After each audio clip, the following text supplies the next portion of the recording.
welcome to this week's episode of the Lorraine Murphy Show. I have eagerly been anticipating having this conversation because this is someone that I have known for a very, very long time, and our careers have kind of joined together and separated and joined together for, 16 years now. So I'm very excited to introduce you to Claire Obeid. Welcome. Hi, thank you for having me. I was just saying to you as we sat down here, this feels really weird because we're both in heels.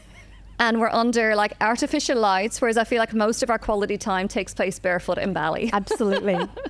Can we kick the shoes off? This is very, very different. I feel like we need grounding mats, we need the incense, It's okay. set the scene. It's all good. It's beautiful. I'm so excited to talk to you today. I'm so Thank you for excited coming. to be here. So would you mind giving a little bit of background as to our worlds and how they kind of came in and out together? And then also paint a picture of what you do now, Sure. please. Just a small question. Okay. we go way back, you and I. Way back. Way back. It began in, I don't know the year, gosh.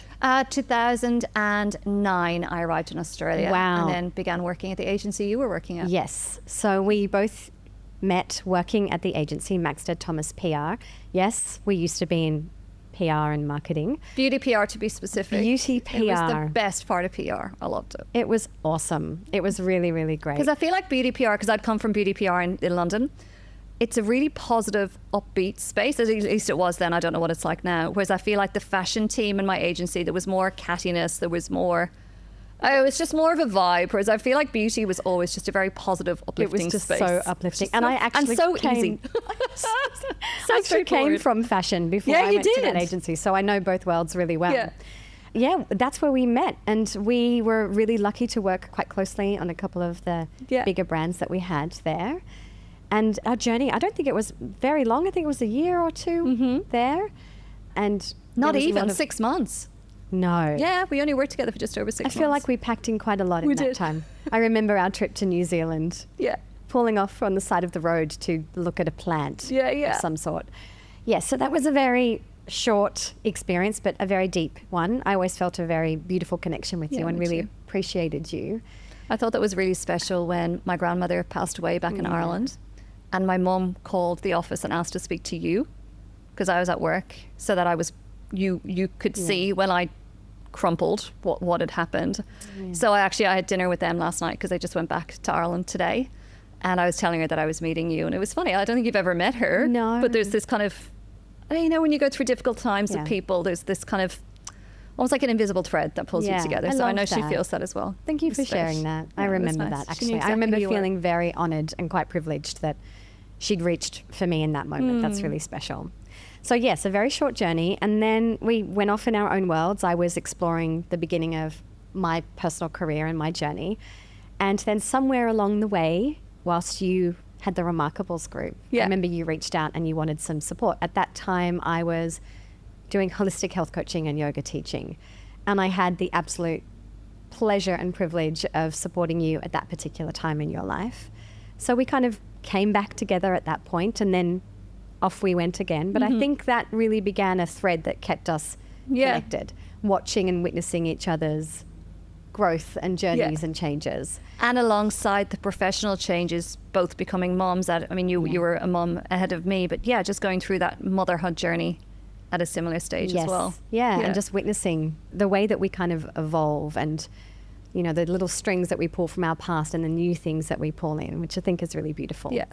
And then somewhere in amongst that journey, I remember you reaching out for me for some support with your retreats, which was really amazing. We intended to go to Bali. What was it, 2020? 2020. Oh, I think I had 20 women booked. Remember that? Yes. You never saw, but there was this ginormous, it was just an enormous house that I'd booked. I had 20 women booked to come, and We all know what happened in 2020. But I remember saying it was meant to happen in May, and I said, it's fine, I'll just move it back to October, like lol. I think it was probably 3 years later before anyone could confidently plan an event. But thankfully we did get to do it in 2023. Yes, but we also did Noosa Yes. a couple of times in between Yeah. that. And for me, that was a really big turning point because whilst I'd always kept a connection into my world and my business, I really immersed myself in the early years of motherhood. So I think I've said this to you before, but you pulling me into those retreat spaces really helped me to feel seen in what I was doing for myself and in service to other people, and really helped me to step in a little bit more into the world that I wanted to cultivate and pull me out of the depths of motherhood and say, no, actually bring your medicine, Claire. You really saw me. For you to see the value of what you were creating. Yeah. Like to be in a situation that's so far removed from, at home with the kids, and to be so celebrated and revered for what you do. Yeah. I could see that in you at that first Noosa retreat. I was going to say, I had a very big moment on that first retreat. I remember that. Everything was clicking into place, and it was the visions that I'd had for myself for many years coming together. So I've always felt such a deep sense of gratitude for you seeing that and really elevating me in that way, which is something you do so well. Thank you. I've loved the whole journey. So tell us, what do you do now? So I actually feel like I need to ask you this question every 6 months because your work expands and evolves so quickly. So if you were to summarize what it is you offer mostly to women, do you exclusively work with women? No, I don't. I've got quite a few male clients. Okay. But they randomly find me and they're okay with the fact that I seemingly mostly work with women, but they still just feel an affinity. Yeah, interesting. How would you describe the work that you currently do? Good question. Let's workshop it live on air. Well, it does evolve very fast, but I think at the very core of what I do, even when the outside looks like it's evolving and transforming very quickly, the very core is I'm deeply passionate about supporting women of all walks of life, no matter where they come from, whether they're a full-time mother or an entrepreneur, a businesswoman, etc., to support them to come back to wholeness and through the lens of energy work and spirituality.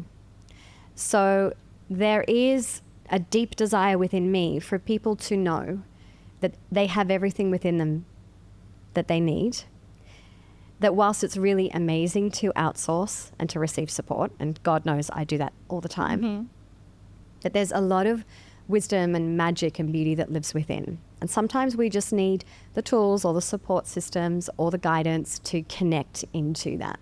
And when we do, we find ourselves whole. Yep. I often describe to my clients that it's an interesting visual that I give them. Imagine that you had found your way into an attic, and then hidden in the corner is this really big, beautiful wooden cabinet. And it's covered in dust and cobwebs and God knows what else. But you just have a sense that there's something beautiful and magical about it. So you spend some time cleaning it up. And as you do, what is revealed is just this beautiful, exquisite, mosaic, incredible, glowing, golden cabinet. To me, that's what the process is. There's nothing broken. There's nothing that needs to be fixed. But can we find our way back to that wholeness, to that magic that we are? So that's really at the core of everything that I do. You've described that so well. I love that. I don't know if you saw an Instagram post that I did while I was in Bali last time, and I did a lot of reading on that retreat, and something that I found was a line from the book, and it was saying that the origins of the word perfection, it's not about getting everything, as we would call it, perfect now. It was actually I can't remember, it was Greek or Latin. I can't remember the origins of the word. Anyway, means wholeness. Yeah. And to be perfect actually means to be whole. And that was such a huge reframe and paradigm shift for me, because I think so much, particularly as women and women in business and potentially as mothers, that we spend so much time pursuing that sense of perfection, when actually what we're truly and what would serve us so much more is pursuing that sense of wholeness. And I love that you and all the work that you do is expressly designed to bring women back to, and people. Absolutely. And within that journey of wholeness, sometimes we have to traverse some really sticky, challenging times. And let some things go. Burn away some old stories and beliefs and contracts, and find our way to that wholeness, maybe sometimes through discomfort. And there's nothing wrong with that. That doesn't mean that we're not any closer to that version of perfection. But the support that we can receive in those times, and the support that we call in within ourselves and without, can really create quite a lot of long-term change, but also really anchor us into that inner landscape that is whole. Yeah. That we are whole, and that sticks with us for a very long time. Yeah. Yeah. Well done. Thank you. So When I think about your work, I honestly feel like you just operate in a completely different realm to me. I feel like I'm reasonably spiritual and I can access that part of myself when, you know, I have the conditions of the space and the time and all the things. But I feel like you're honestly just in another realm. And it was actually funny because I hadn't actually met Chris, your husband, Yes. properly. And we met him earlier on this year. So my fam went up to your fam for lunch. And it was so interesting seeing you in mum mode. Like, it was really weird. Yeah, so she's human. Oh my gosh, she's a real person. And like, you got a bit frustrated with one of the kids at one point because, you know, just kids are annoying. I was like, oh, she's like a real person. Like, I really see you as occupying this whole other, just you're not even in this dimension. So I think what you do so beautifully, and actually when you're just come into the studio, I've just interviewed another guest and I was talking to him about the fact that one of my besties, Jules, speaks a lot around influence. And she says that the most influential people are the people who can be very effective translators for their audience. Mm-hmm. And I think what you do so incredibly well is that you immerse yourself so deeply in the spiritual world. And, you know, I've been in so many different sessions with you. You've obviously done one-on-one healing with me as well. You've guided many, many retreats at this stage. And I still learn so much from you and from your work. I think something that you do so well is you can assimilate all this different information and these different tools and modalities. You know, I learned about tapping from you. I learned about Ayurveda from you. And you somehow managed to make it accessible to mere mortals who are not in your dimension. Do you feel like that's always been a skill that you have had? Or was there a particular time in your life where you feel the game changed and you were able to do that? Okay, let me just take one step back first and just make it very clear to all of our listeners that I am firmly planted on this earth, very, very grounded. I love the way that you see me, but that I am very much here. And it's actually one of the things that I pride myself on is that I am a messy mum living a very human existence. And I'm very much of this earth and very much going through the same stuff that all of us are going through. But I make it a conscious decision and choice every single day to also enter the other realm. Mm-hmm. Because that's my soul's My other calling. home. My other home. And it actually has been a huge part of my journey and my work, personally and professionally, to make sure that I am embodied and grounded here on earth. Because I'm a quadruple Aquarian. I can be up there effortlessly. And in fact, for many years, I didn't want to be here. It's like, just take me home, wherever home is. So I just wanted to share that because I think it's really important that we are here having this experience and yet also can open up to other dimensions and realms. So I think that it's always been a part of my personality to be able to synthesize a lot of information very quickly. Being a quadruple Aquarian, being an air sign, I can pull back quite easily and see the lay of the land and see everything from a bird's eye view quite effortlessly. I can also pull strings and weave them together quite easily. I think it's only been, though, in the last 15 to 16 years of my personal journey of realizing that's actually not a gift rather than a failing, which I used to think it was. Yeah, I see what you mean. Yeah. Yeah, I used to think I was too scatty and all over the place. Now I realize that it is a unique gift that many other people have, but that I can learn something very quickly.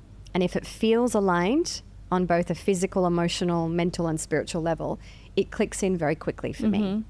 There's been many, many things that I've studied in that have been like, wow, that's really great, but not for me. And other things where it's like an instant click. I know that. I've done that before. I know this from a past life. I have felt it come online instantly.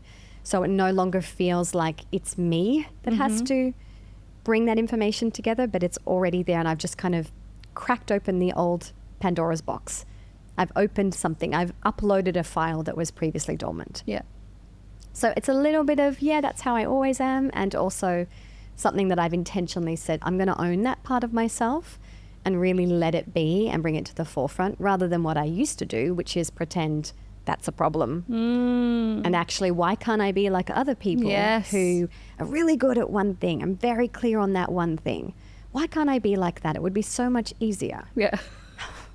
But now I'm like, okay, that's how I am. Yeah. Pull it all together and then simplify it. And that's how I serve. Yeah.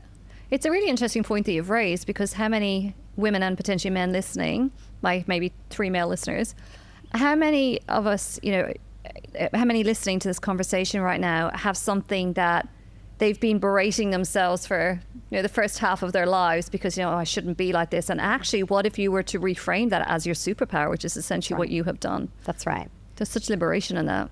It is liberating, and it was. And it was a relief because I realized I didn't have to fight against my nature anymore. It's almost tuning in and owning your own authenticity. It's almost living out of alignment with that would be inauthentic. Yeah. If you were to try do that again. That's important for all of us. And that's a huge part of my work. It's like, well, what is your authentic expression? Who are you? And what is aligned for you? Yeah. What does life alignment look like for you as an individual? Rather than always trying to fit into a certain box that the world tells us that we should be part of. What is your expression? That's part of wholeness. That's part of all parts of you coming together and being whole. Yeah. And the harmony between those parts. Yeah. So the reason obviously because I adore you, first reason, but the second reason that I love to invite you on my retreats to co-host with these incredible women that we get to host is your toolkit is so big. There's so many people that I could ask who they're really good at yoga, they're really good at teaching meditation, whereas you just have this, it's almost like Mary Poppins bag. Like you just keep finding more modalities. And I think that's why you keep it so fresh. It's like we're in this relationship and you keep it really fresh because every time I experience your work, it's like you've learned something new. Would you just give us a quick overview of I guess maybe the top 5 modalities or tools that you use in your work and yourself personally, but also that you teach as well? Yes.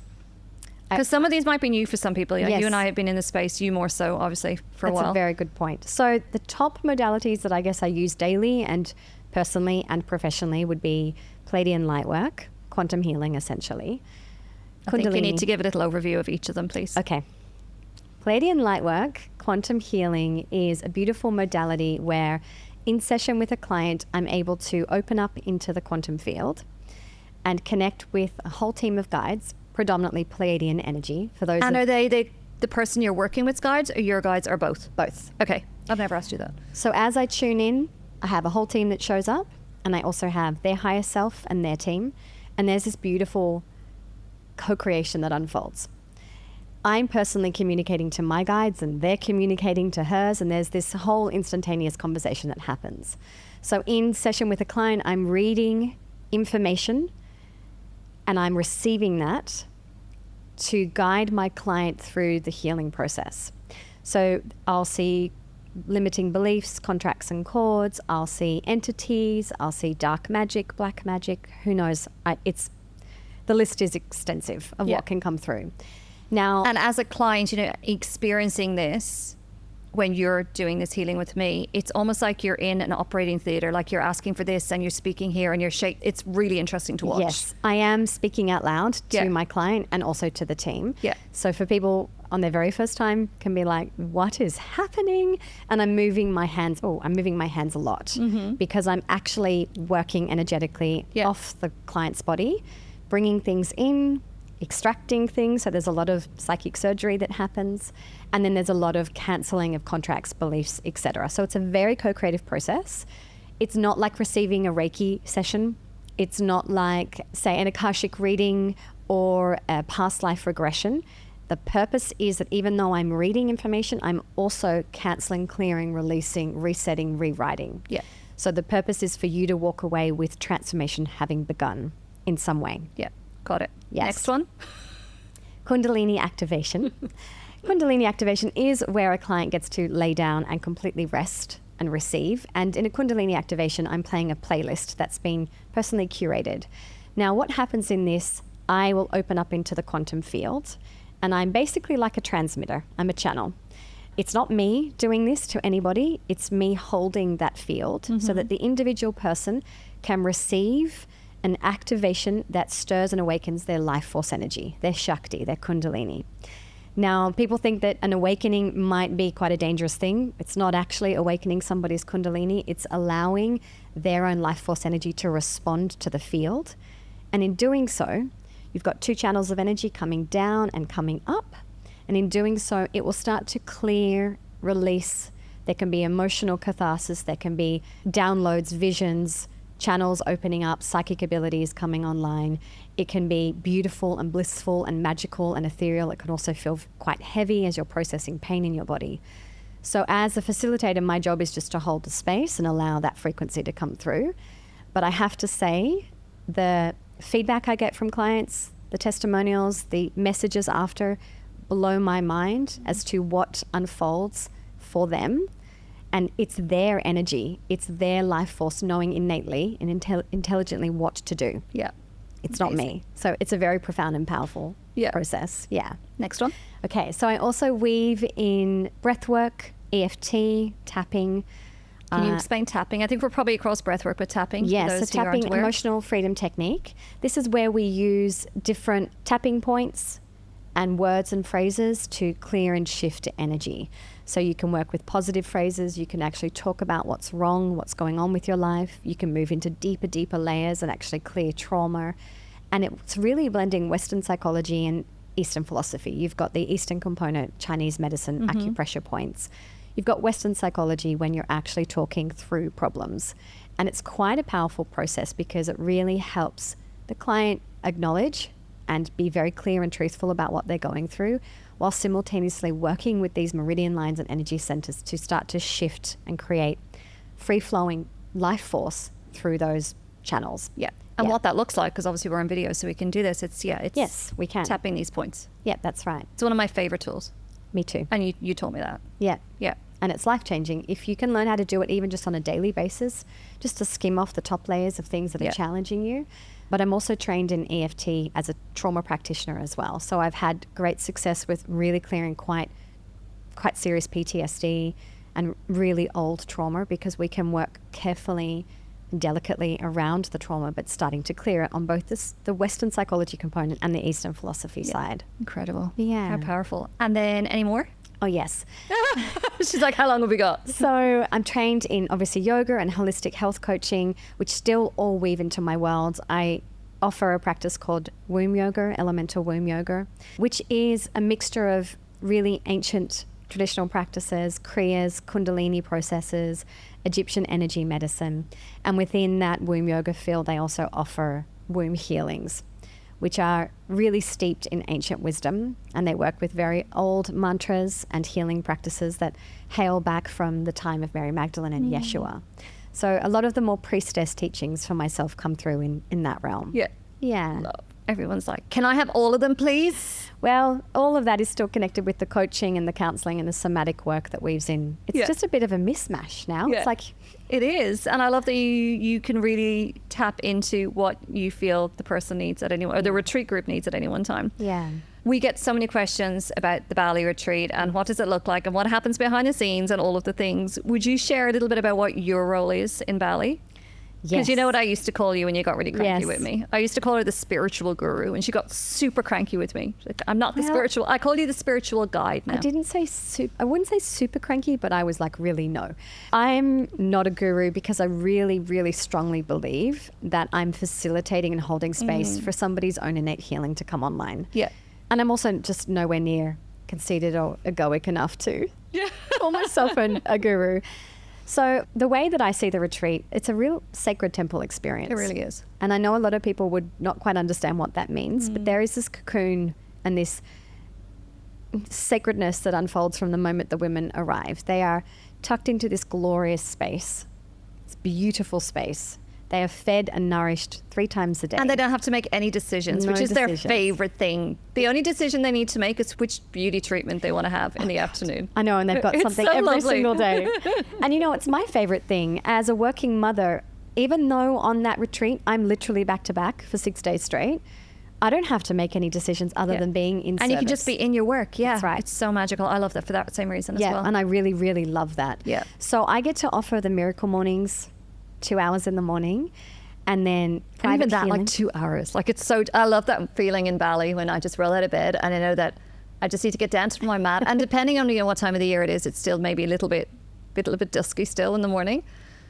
And yeah, I just get on my mat with my lime water and it's like I'm in your hands for 2 hours. It's special. Yeah, that is special. And I feel the privilege of that. I feel how sacred that is, that X number of women are allowing me to hold them for that period of time. It's very special. Now, in those miracle mornings, they're different to maybe other places where there's just a traditional yoga class, because my work is so frequency focused, centered on energy, that even though we are moving our bodies, we're moving them in a way that's designed to activate or to move or shift energy or to create a vibration, a frequency in preparation for the work that you offer in the workshops after. And we've said this many times before, but I'm always keen to know what you're offering on what days, because I need to weave that and have that aligned. And that's really important to me. There's a whole picture that's unfolding. There's a journey. Yeah, it's almost like a story arc. And I really love how you do that. So for example, when you know we're going to be focusing on, there's a particular workshop that I run in Bali, which is all around like visioning and goal setting and really picturing the highest version of your life and what that could be. And something you do then in the morning, because you know I'm going to be doing that at 9 o'clock, you will set the group up for a lot of heart opening. Yeah. Because I love how you articulate that your heart is where your dreams lie. Yeah. So then what will happen then is women will be, and of course we're sitting by the pool in Bali, we're probably sipping coconuts, we've had a cacao, like it's pretty magical. But women will say to me that they've never had their dreams or their ideas or their visions fall out of their heads so easily, fall out of their minds and their hearts. And it's because they've been so primed all morning. So because you set my group up so beautifully for the session that I go on to do with them later in the morning, it's almost like the impact of the work that I'm doing is 10x because you have set them up so beautifully and they're energetically primed to do that work. Yes. I don't know anyone else, I've never heard anyone else talk about that on a retreat or any growth. It seems obvious, doesn't it? Yeah, it seems obvious to me, and it seems a little ridiculous that it's not designed that way, because every piece is not a separate component. Every aspect of the retreat is woven together for a greater story, for a greater picture. Yeah. And I know it's because you are also thinking about how are these women feeling when they're sent home. It's not just the 6 days. You're sending them away saying, I want there to be a shift that lasts. Yeah. And I want there to be a change that's sustainable. And I want them, and you and I are so aligned on this, I want them to have tools that, you know, it's not realistic that you go away in a retreat for 6 days and you come home completely blissed out. Like, life's going to happen, business is going to happen, kids are going to happen, health's going to happen. So what I'm so passionate about, and I know you are too, is that women go home, yes, with a deep reset and feeling like they just take on the world. And that feeling lasts for months from feedback from guests, even years potentially. But that also when shit does hit the fan, because it does, that they've got tools that they can lean back on. That's so right. Claire Berman, for example, who's in my Magnificence program, she came to Bali in October last year. She still practices her own mini version of the Miracle Morning over a year later. And she said that when she doesn't do it, like on the mornings that she misses it, she feels it so much. So, I mean, that's transformational to have a practice that continues to nourish you well over a year after the retreat. Absolutely. And that's why I love what you do, because you offer almost a tasting platter of all these different tools, and every tool is not going to be for everyone. So you get to design your own personalized toolkit of what really works for you. And we don't live in the kind of world or reality at the moment where we can have one really strict practice. Our lives need to be flexible and malleable. Need to be almost like elastic. That's right. Yeah. So that's why I'm really passionate about saying, so try this. Try it and see what happens. And maybe just try one thing from this retreat, take it away and just let it become an anchor. Let it become a practice of devotion to self, and then see what changes for you. Practice. See what changes in practice. Because that's where the magic actually happens, because you're coming home to yourself. Yes. And it's in that space, I'm home, I'm here. That's where you can hear the guidance. That's where you know where you need to go. Yeah. Yeah. You're not just alone, wailing about, trying to figure everything out. Flopping around. Yes. What would you say, and I know you're already like hating this question because you responded to my email yesterday with the brief going, I can never answer that. And my question was, if you could only choose one modality or one, no, you have to, like you have to. No, I don't have to. What would you choose? And it can be the same question. You know, the question can be for you, like what's the one that you would personally choose to practice daily? And or it may be the same answer, it may be different. What's the one that you would prescribe to women listening? The one thing that would be the most biggest game changer? Literally, as soon as I saw that email, I like screenshotted that question and posted it on my Instagram. I was like, this is like asking me to choose one of my children for the rest of my life to love and have. Oh. Okay. So. But you have to. Okay, I will, because you said so. Number one, for the work that I do and for others, it would be Pleiadian light work. Because it's the modality that I have seen the most insane transformation in other people. And I would absolutely agree with that, having had 3 sessions with you, maybe 4, 3? Yeah. 3, Yeah. For me personally, the very fact that I can be an energy healer and work in that field is because of that modality. Yeah. What a lot of people maybe don't know about me is that I don't really ever learn something and become a teacher in it unless I have immersed in it for a very long time. So my personal journey with Palladian Lightwork was a good solid 6 or so years before I trained in it. And the change, the transformation in me, again, I don't really like saying the word change because it's just returning actually to who I am whole. That's powerful. And in others, in my clients, is unbelievable. And especially with people who choose to work with me long term. So when I get a good chunk of time to really work through the layers, I'm not sure I could ever walk away from that particular modality. Yeah. If I had to choose a second one, if I had to say next very close, it would be Kundalini activation. I thought you'd say tapping. Okay. No, because there aren't many modalities out there where you can lie down in complete surrender and full receivership and access the feminine frequency that is Kundalini and have an almost psychedelic experience or have an experience that rewires your nervous system or rewrites old stories or brings you your grandmother from the other side so that you can reconnect with her. Wow. There aren't... It's pretty cool. Everything I've just said are all actual examples. Yeah. I just, on the way here, was listening to a message from a client saying she couldn't do the session live. She did the recording and she said, I was so upset I couldn't make the live. I thought, oh my God, I'm going to have to do this recording. It's not going to be the same. And she said, I could not have been any more wrong. It was an instant psychedelic experience. And then she spent 10 minutes describing the journey, lineage healing, awakening her. Just from lying there and listening to something. Just lying there from listening Incredible. to music and having the frequency brought in. So if I had to, That's that would be magic. the second one. Yeah. Wow. Even though I know I'm only allowed to choose one. Yeah, that's okay. And I think what you've talked about with the Palladian light healing, as I said, I've experienced it myself, and there was a particular, without giving too much away and probably not describing it properly, but what you do is you cancel cords. Yes. And you cancelled quite a big cord from almost like where my bra strap is on that day. And you said, can you not feel that, as you were like extricating or whatever you say? And I couldn't feel a thing. And then the next morning I messaged you and I woke up with this like stabbing pain in that exact spot. It went away after a couple of hours, but it was so fascinating to experience such an acute physiological reaction to something that, was a bit up there. Like my body was definitely responding. Yes. It's fascinating. And what is fascinating, the in session, because the way that I attune to a client is clairsentience, so clear feeling. Yeah. And that can be kinesthetic, and it can also be claircognizance, so the way that I hear information and receive it mentally.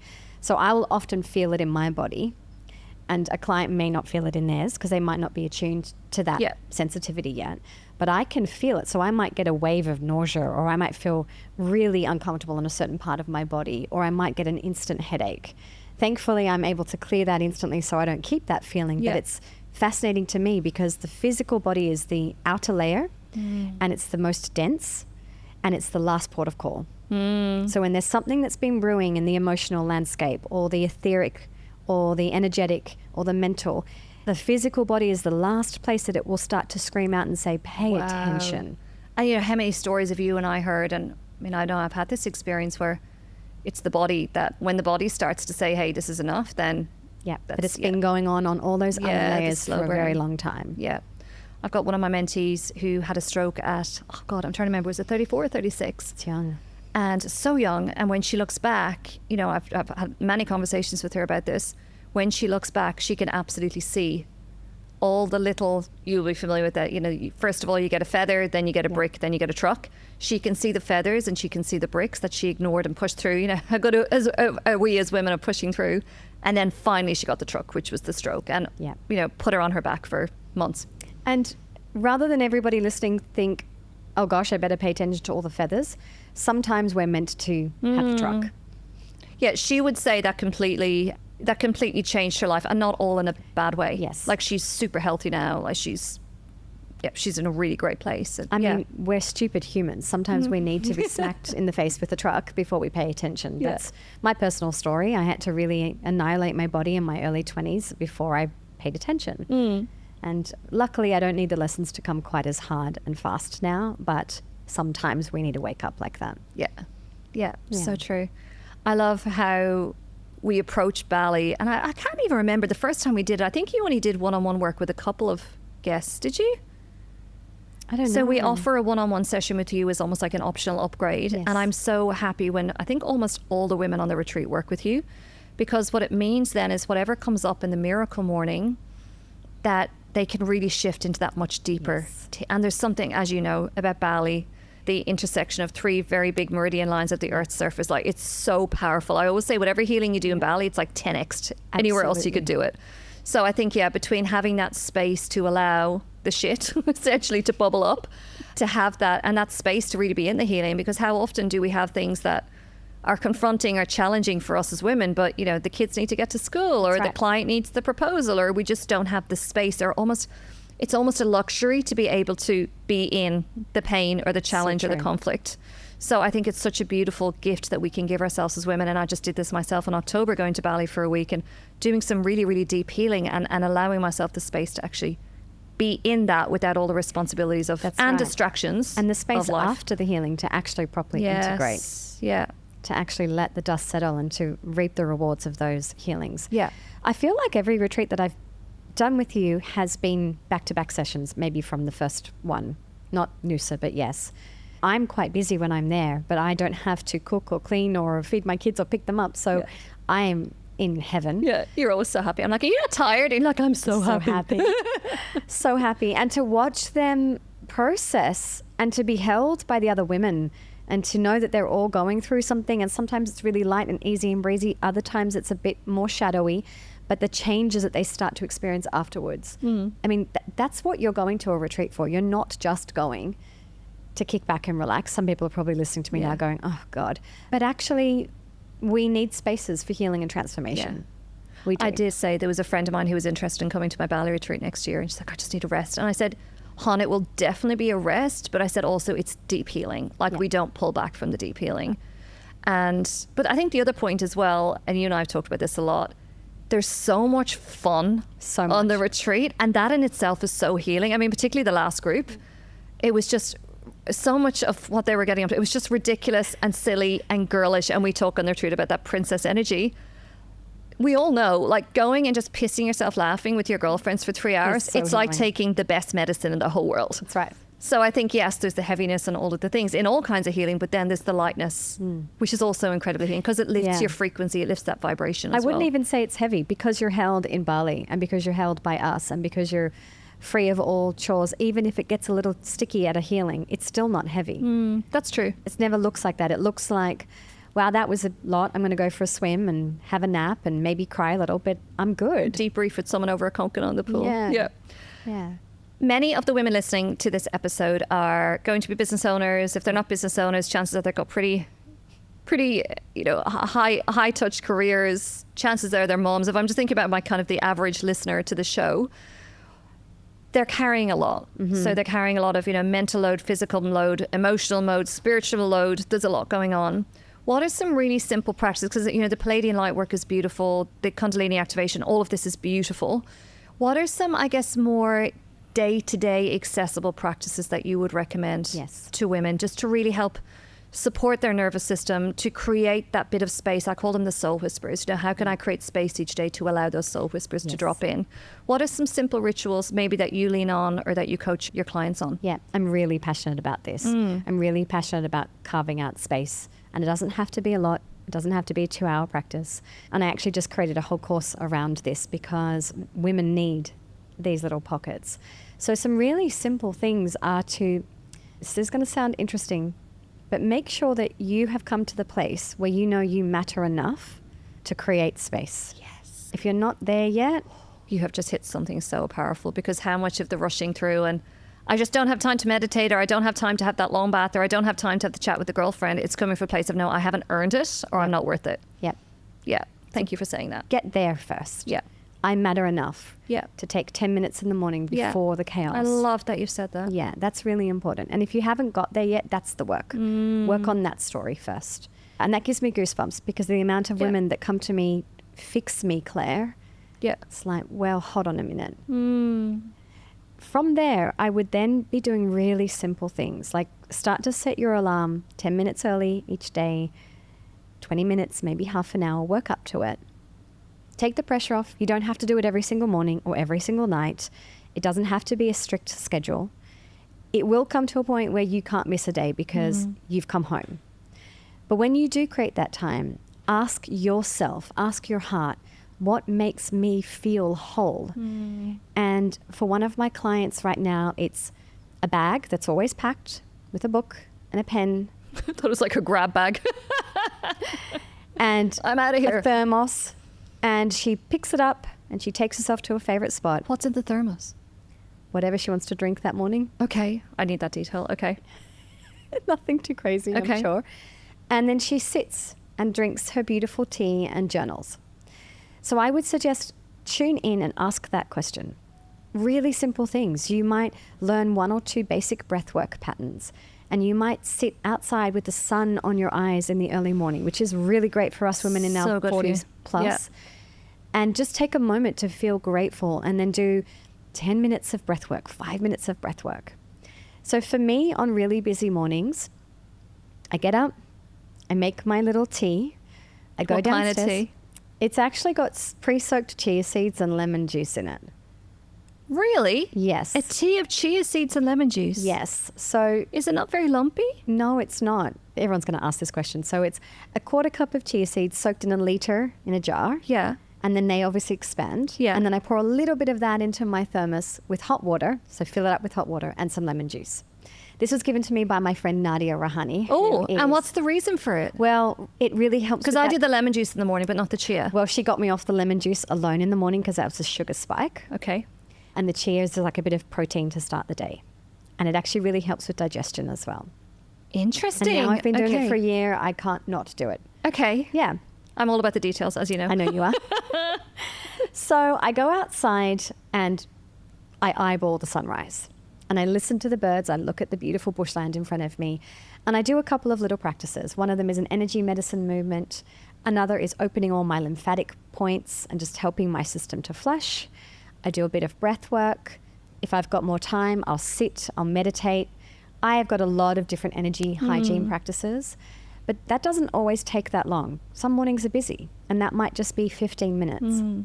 So I would say, find the thing that works. It might be breath work. It might be 5 minutes of tapping. It might be 5 minutes of stillness. It might be writing in your gratitude journal. So it's not complicated, and it doesn't have to be. But you just need to do one thing and stick to it and give it a good solid 3 weeks before you decide that that's not the thing. Yeah. Because it takes time. How long? I'd say a minimum of 21 days. 21 40 days, days okay. you're singing, but a minimum of 21 days consistently, and you'll Yeah. start to feel the anchor of that practice. Yeah. I think what I'm hearing you say, it's creating that time for solitude, for peace. It's just, before the world starts yelling at you. Yeah. Just, And pay attention Being at to home. the details. That's right, be Yeah. at home. I notice the birds. I notice the sunlight. I look at the green trees. Just pull yourself out of the to-do list and the stuff and the thinking and just be present. Be still. Be quiet. We're so used to going, okay, so I need to make use of this time. I'm going to go for a 10K run, or I'm going to bash out a 30-minute Pilates class. Great, if that feels great. But I'm curious, have you actually had some time to be peaceful and still and to check in with your inside landscape? yeah. Because, Have how you many of heard? us, and I've got my phone here because I'm looking at the questions for Claire, but how many of us immediately in the morning switch this on and we're straight away, we're checking in with the outer landscape before we actually check in with the inner landscape. That's right. That's right. And That's it a really doesn't good need to be point. extensive. Sometimes I say to a client, do you love incense? Do you love candles? Just light one. Yeah, scents are nice. Bring some sensory experience into it. Yeah. And over time, they start to layer a little bit more. Yeah. And they all say, I can't do without that now. Yeah. Yeah. Well, that's exactly what Claire says about her miracle morning. She just Yeah. can't do without it. Yeah. And I just want to quickly speak to this because everybody will say this, but I have children. And they wake up at different times and they disturb me. My Or children, I've been awake during the night already. The That's last thing right. I want to do is get up and even earlier because I only settle them at 2 a.m. and all the things. Right. And it doesn't need to break you or stress your system. But if your children do wake, let them know. Mum's here. She's having a moment. Of course, if they're very little and they need you, I understand. You can sit with me, but this is quiet time. They won't get it straight away, but they will eventually get it. Our kids get it now. Yeah. My Yeah. children sit near me. They bring their toys. They play. They sit on my lap. They go Yeah. out again. they get it. Yeah. And they respect it. And I think to myself, what an amazing imprint that when they're older, they know there is a point in my day where solitude and quiet and peace is respected. I was going to make that point earlier when you were saying about, getting to a place where you know that you're worthy of it and you're allowed to have it. You give yourself permission. We think that we're doing the best thing by pushing through and being productive and making all the things happen for everyone else, particularly if we are moms or business owners, because you're constantly kind of caring for others. But how important is it for our kids to see us as mothers and as fathers prioritizing that time for ourselves? Because it models it for them. Our kids see me meditating every morning. This morning Lexi came in and I said, baby girl, I've just started meditating, like, can you pop down? I'll be down in a few minutes. She's like, yep, cool. There you go. Like, there was just it's just routine. That's right. And so if you're willing to care for yourself enough, then be willing to go through that training process and it will bear fruit. Of course, when they're tiny, I get it. Yeah. But you can also have your baby on you and breastfeeding and put your phone down and close your eyes and breathe. Yeah. You can still find ways to slice in pockets. And it doesn't have to just be in the morning. It can be in the middle of the day or just before bedtime. I love that you said that. Yeah. I know for a lot of women, moms specifically, it's after school drop off. The morning's just very busy, but it's drop off and then they've got their window of 30 minutes before they start work. And it's just that discipline to make sure that time happens before you dive straight into being productive. I put out my rug by my rose bush in the garden and I sit with my cacao and I have 10 minutes.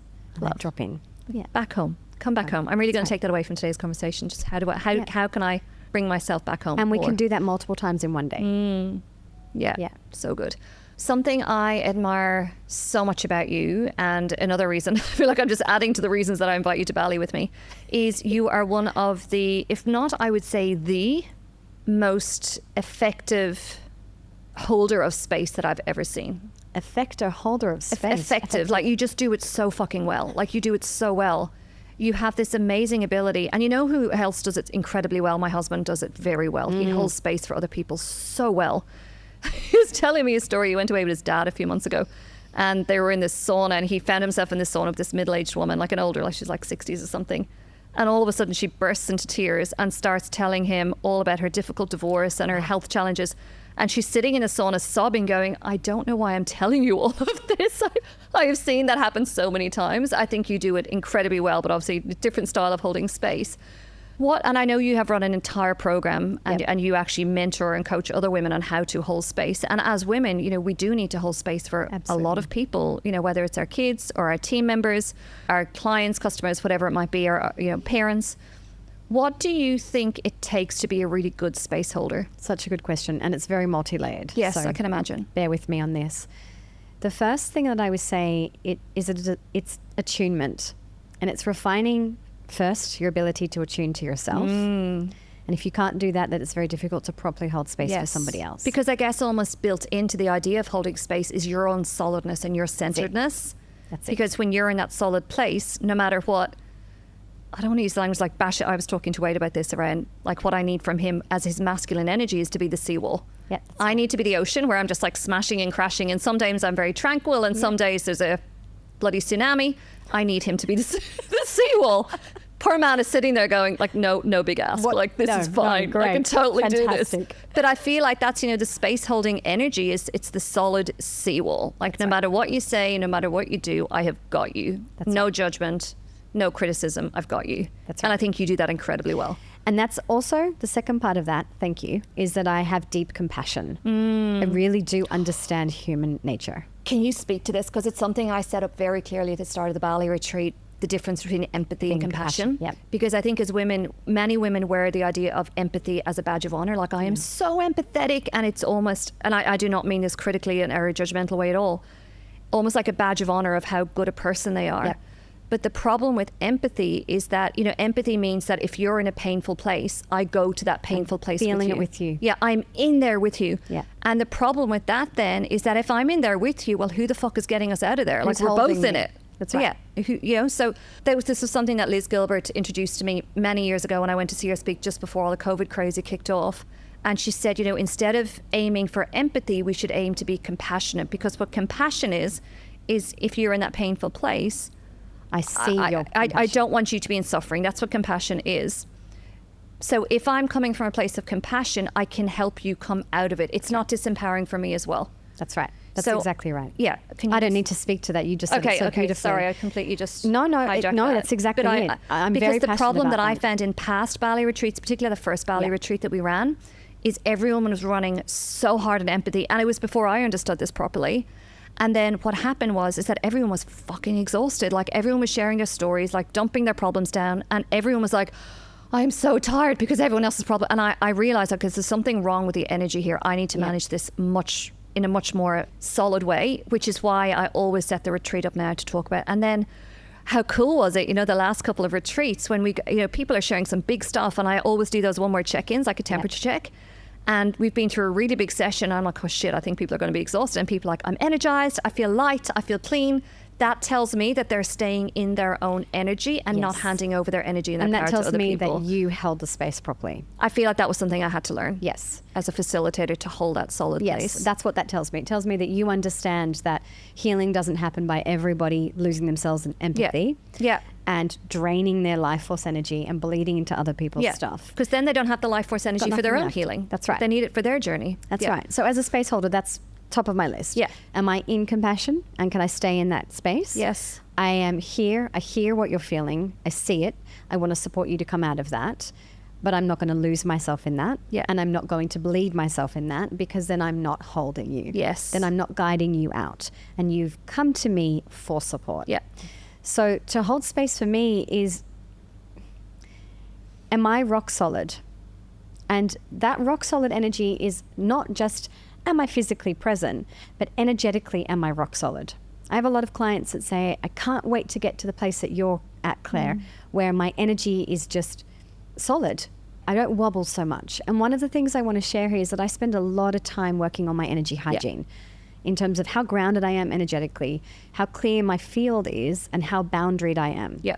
Because if I'm so leaky and ungrounded and wobbly, I can't hold the myriad of experiences and catharsis and emotions that come up in a session. I can't do that because I'm getting pushed and pulled in the wave of energy that's happening. So you can't do that. You're not as effective as doing that. And also it's affecting your energy. It's taking you away from home. That's right. Yeah. I want to walk away from an experience. Of course, I'm naturally going to be tired. I'm a human being, but I'm not wanting to be drained. And if I'm drained, I'm always pulling back going, what happened there? Where was I leaking? Where was I not boundaried? Where did I lose myself? So there is a level of a detachment that needs to be present as a space holder. I am heartless detachment, but just I'm here, the masculine energy, the masculine pole, holding this space so the feminine can move through here and the healing can unfold. So there's lots and lots of things that I teach when it comes to attuning to a client. And a lot of it's trauma awareness as well, being able to see and identify the signs of when someone's moving into a trauma response, and being able to understand the dynamics of a group as well. Yeah. But truly it's attunement, it's grounding, it's energy hygiene, it's compassion, and it's a deep respect and knowing that every individual in that space, whether it's one-on-one or in a group, has the ability within them to rise through their pain and to heal. Who am I to always interject and to push and to force that? If I hold, and I hold properly, most people find their way to the gold. I'm just gently and occasionally pointing the direction. Yeah. Most people get there. And when they get there on their own, it's like everything clicks. Yes. Yes. Yes. And it sticks. Yeah. So who am I to interrupt that process? I'm also there to make sure everyone is safe. Yes. And if there is something that's happening in the space that's not safe, I need to be grounded and strong enough in my field to be able to navigate that and to keep everybody else safe, and also that person that's going through something. Yeah. To know what to do in those moments. I really care about holding space because I've been in one too many situations where my jaw is on the floor just going, like, really no shade. People are always learning, but we're like, what is happening here? Really tiny things to very big dramatic things that just scream unsafe to me. Yeah. And when there's one little moment of unsafety in a space, it ripples through the whole group and the structure of that space energetically falls apart. Yeah. And then the healing is very hard to unfold. If not impossible. Yeah. Yeah, it's so important to have the integrity of that. The space of the circle is solid. Yeah. I could talk to you all day. Let's keep going. Let's just keep going. Tell me, if women are really feeling cold to what you are laying down here, Yep. and they really feel like maybe some of the elements that you've touched on, or all of the elements potentially, is something that they feel would be really very helpful for them and where they're at in their lives or maybe their businesses at the moment.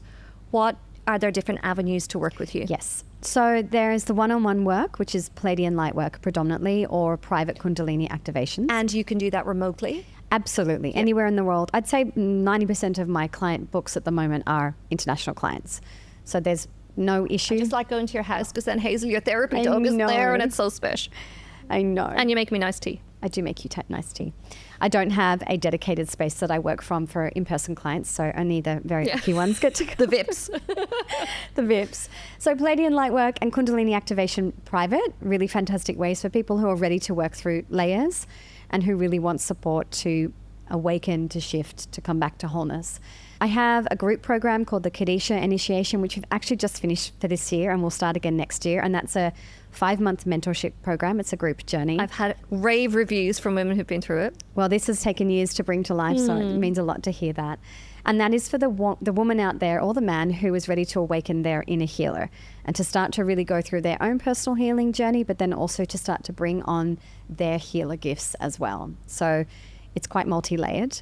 I also have a program that I've just launched, which is currently in motion at the moment and will start again in January, and that's called Shakti Ka. It's a 21-day journey, and each day delivered to your inbox and into a beautiful portal are mini practices. 10 minutes, 15 minutes, no longer. That very much speaks to what we're talking about, those rituals. Yeah. So these beautiful rituals that you can layer and taste test.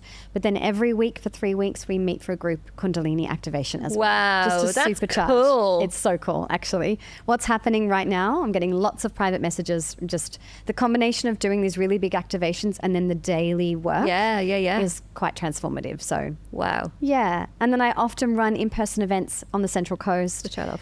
Group events that really bring people together because I'm a people person. I need to be in connection. And yeah, I'd highly recommend people look out for those experiences because they're awesome. They are. Thank you so much. Is there anything else you feel that is on your heart to share with listeners before we wrap up? Oh gosh, just if anybody's thinking about the retreat, don't be silly. Oh, I didn't. No, That but was not staged. But no, it's not staged at all. It's not. It's not in the notes. Don't be silly and don't wait. It's just magnificent. Oh, thank you. And there's a unique thing that happens between Lorraine and I and our beautiful Sam as well. We know each other's strengths. We know how to work in harmony. We've got it down pat now, haven't we? It's a tight special machine. Well, I don't know if there are a lot of people out there running retreats where the people leading the different components have had a history and moved through different journeys and then come to a place of deep respect and alignment. So it's just incredible. Oh, but thank you. I'm just so grateful for your friendship and for your cheerleading of me and always loving me way more than I deserve. No, Claire. Truly. I'm like, what work do you need to do that you just said that? No, it's just so beautiful to receive your love and your appreciation. So I'm reflecting that back to you. Thank you. I love having you in my world and all the different versions of my world that you've been in over the last few years. I love them. Now the podcast world. Thank you so much. Yes, Thank you so welcome. much, everyone, for joining. I'll pop Claire's details into the show notes so you can find her. And the Bali retreat is happening in June next year. Thank you. Thank you, everyone.